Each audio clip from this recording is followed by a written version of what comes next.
इस बीच FIEO के DG and CEO Ajay सहाय भी हमारे साथ जुड़ गए हैं। अजय जी, बहुत स्वागत है आपका ET नाउ स्वदेश पर। अपना समय सुबह सुबह हमें देने के लिए आपका शुक्रिया। सबसे पहला सवाल, ये ग्लोबल और डोमेस्टिक डेवलपमेंट जो है वो भारत के लिए कितना फायदेमंद साबित होता हुआ दिखेगा, क्योंकि 2030 तक $500 बिलियन द्विपक्षीय व्यापार की जो महत्वाकांक्षा है हमारी, इस जो टारगेट है, ये गोल को मीट करने में ये डेवलपमेंट जो है वो कितना आगे बढ़ता दिखेगा, कितना डेवलपमेंटल साबित होगा आपके हिसाब से?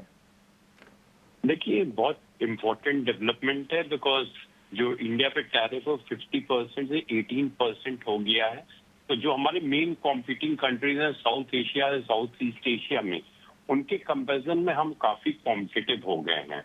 और ये भी ध्यान रखना होगा कि बहुत से हमारे ऐसे सेक्टर्स थे, जैसे कि पर्टिकुलरली जो अपैरल एंड फुटवियर सेक्टर्स है, जहां बायर्स ने नेक्स्ट सीजन के ऑर्डर ऑन होल्ड रखे थे। जनरली वो ऑर्डर्स दिसंबर तक फाइनलाइज कर लेते थे, लेकिन हमारे एक्सपोर्टर्स के इतने अच्छे रिलेशन थे, उन्होंने वो ऑर्डर डिफॉल्ट कर दिए। तो वो ऑर्डर जो डिफॉल्ट किए हैं, वो ऑर्डर भी इंडिया के लिए फ्लो करेंगे।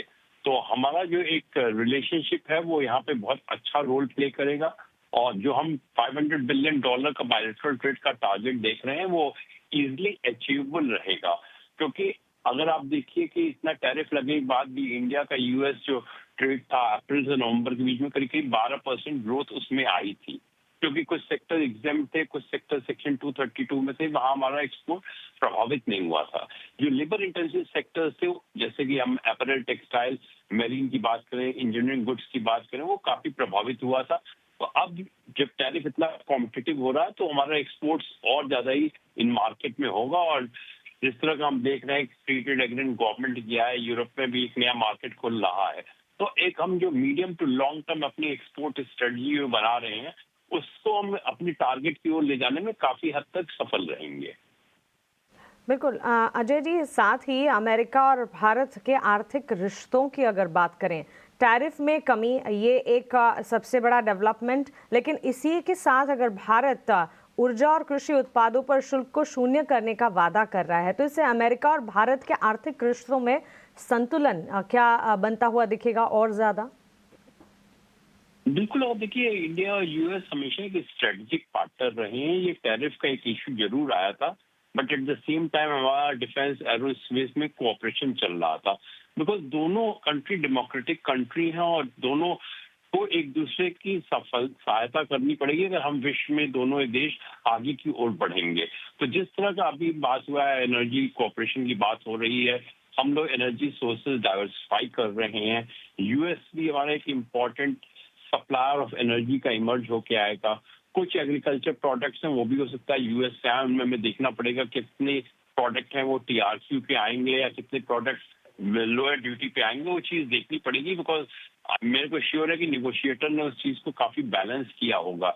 लेकिन अगर आप इस रिश्ते को, इंडिया भारत के US के रिश्ते को देखिए, तो ये जो हमारा जो भी एक छोटे से हिकअप्स आए थे, वो हिकअप्स भी अब दूर हो गए हैं और जो लॉन्ग टर्म रिलेशनशिप है और स्ट्रेंथन होगी। हम ये भी देख रहे हैं, ना खाली ट्रेड, जो इन्वेस्टमेंट है, जो FDI है US से, वो FDI भी US से इंडिया में आएगा। बिकॉज बहुत सी US कंपनीज हैं जो इंडिया में मैन्युफैक्चर करके ग्लोबली सप्लाई करना चाहती हैं। अगर US में भी टैरिफ कम होता है तो वो इंडिया से US में भी सप्लाई करेंगी। तो इसका फायदा ना खाली ट्रेड में रहेगा, बट इन्वेस्टमेंट में भी इसका फायदा बहुत देखने को मिलेगा।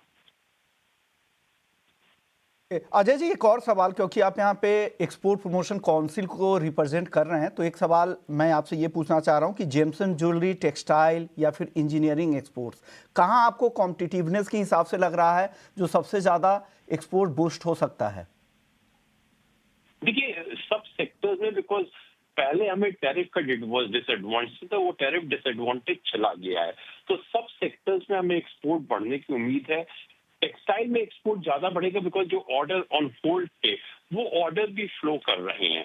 तो ये कहना कि एक पर्टिकुलर सेक्टर में एक्सपोर्ट बढ़ेगा, ये बात नहीं है। हर सेक्टर में हमारी कॉम्पिटिटिवनेस जो है फर्दर रिस्टोर हो गई है। करेंसी भी इंडिया को हेल्प कर रही है। तो इस सिचुएशन में हम जितने भी labour intensive sectors in particular जो इम्पैक्टेड थे, उनका एक्सपोर्ट बढ़ते हुए देखना चाहते हैं। इनिशियली हो सकता है क्योंकि ऑर्डर होल्ड है, वो फ्लो करेंगे तो अपैरल और फुटवेयर का एक्सपोर्ट ज्यादा दिखे, but on the long run हमें सब सेक्टर्स का एक्सपोर्ट बढ़ते हुए देखना चाहिए।